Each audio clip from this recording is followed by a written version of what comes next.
Hi, I'm Alex McCord, and welcome to The Real Deal on thestir.com. Oh my goodness, did you watch the season 1 finale of Married at First Sight last night? Well, I think we've got a lot to discuss, so let's jump in. Last night's finale was a 2-hour special that broke down into 4 parts. The last few days of the experiment in real time, a recap for each couple going over their relationship, the big decision, and the aftermath. There will also be a reunion special airing next week, which was filmed 6 months after the experiment. First, let's jump right in with the couple that did not choose to stay together, Monet and Vaughn. I tell you what, we all need to give credit to Kinetic Content, the producers, for keeping us guessing about these guys.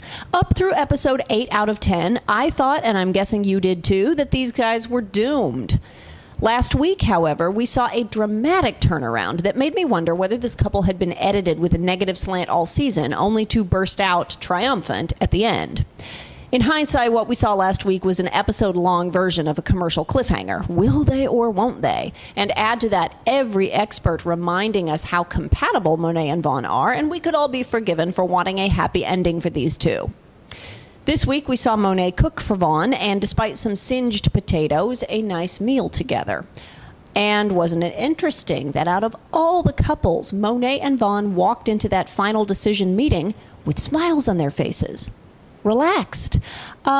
Perhaps that means that everyone realizes that marriage is work, and Monet and Vaughn were relieved because their work for this marriage was over. Their experiment is not a total failure, as they both insist they learned a lot about themselves. But I tell you what, I am interested to see what comes out at the 6-month reunion next week. Did they truly cut ties after Vaughn moved out? With such an intense shared history that nobody else understands, did they miss each other? See, doing a reality show ties you to your castmates forever, because nobody who did not go through it will ever truly understand the experience. For those who ever wondered how Jill Zarin and I were able to make peace and now have a friendship, that's why.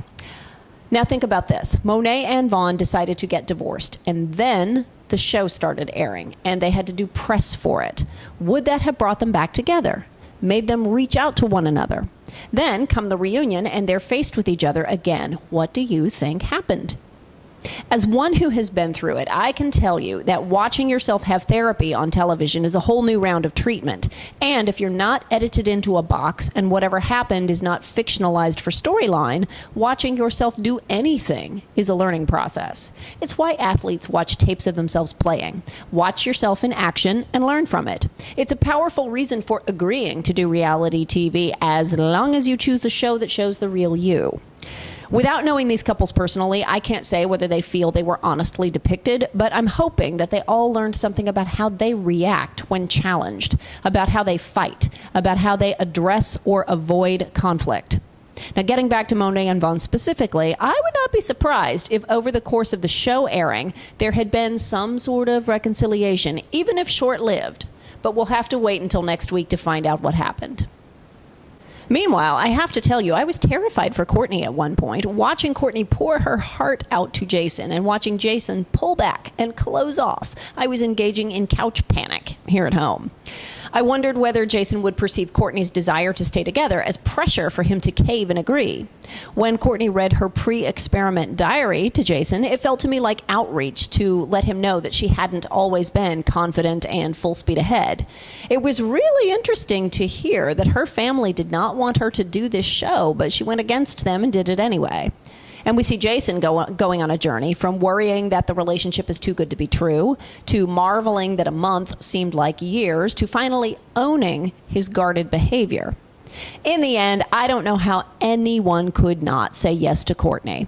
There was palpable relief among the experts when Jason voiced his decision to stay together, and Dr. Logan Levkoff passed what I now call the chest check. What is that? Well, those of you who are docusoap fans will remember loads of conversation about housewives and breaking out into hives. Well, an easy way to tell whether someone is having a genuine reaction or just faffing around for the cameras is to check the chest. If this area is red, the feeling is probably genuine. I'm thrilled that Jason and Courtney are staying together, but I do wonder whether Jason said yes because he did not want to disappoint Courtney, at least in part. But guess what? Even if that is the case, is that such a bad reason? I don't think so. Finally, let's talk Doug and Jamie. Again, we've got a couple who may have agreed to stay together in order to not disappoint each other, but there is so much more to it than that. Out of all three couples, Doug and Jamie were the ones for whom the recap part of the show was actually useful. Now, although I love them all, I will admit that during the other couples' recaps, I refilled my drink and checked my phone. But with Doug and Jamie, it was worth rewatching the midpoint of their relationship after Jamie started to like him and started to feel butterflies, but before that big cigarette lie. The last few weeks, Jamie was so upset about the smoking that we forgot how close she had come to falling for Doug. The recap helped. When making their final decision, both consult their family, and it was significant that Jamie's sister agreed that the cigarette lie was not one that would necessarily spin into cheating and abuse. When Doug spoke with his parents, I hoped we'd get to see and hear their perspective on Cigarettegate. Unfortunately, we did not. However, we did get to see Doug's father say that somebody strict like Jamie is what Doug needs to keep in line. Okay, then. Now, Jamie particularly had a lot riding on the outcome of this show. In addition to her nursing career, it does appear that she's pursuing a career in TV. And if her marriage on this show did not work out, that would be bad for the TV side of her business. People could say she's a serial TV dater, 2 Bachelor shows, now Married at First Sight. She's not cut out for a relationship. See, failing at this would not have been good for her. And the cynic in me wonders whether that was a factor at all in her decision. But there's a romantic in me as well who hopes that she just heeded Doug's advice. If we don't give it a shot, we will always wonder, what if? Exactly right. The good news for all of us watching is that we got to see a follow-up, and it's great that there was a 6-month break in between the experiment and the reunion. So what do you think? Did Monet and Vaughn ever see each other in between? How are Courtney and Jason and Doug and Jamie living with their choices, and are they all still together? Let me know what you thought in the comments. For now, I'm Alex McCord. You are watching The Real Deal on thestir.com. Don't forget to subscribe on YouTube, and I'll see you tomorrow.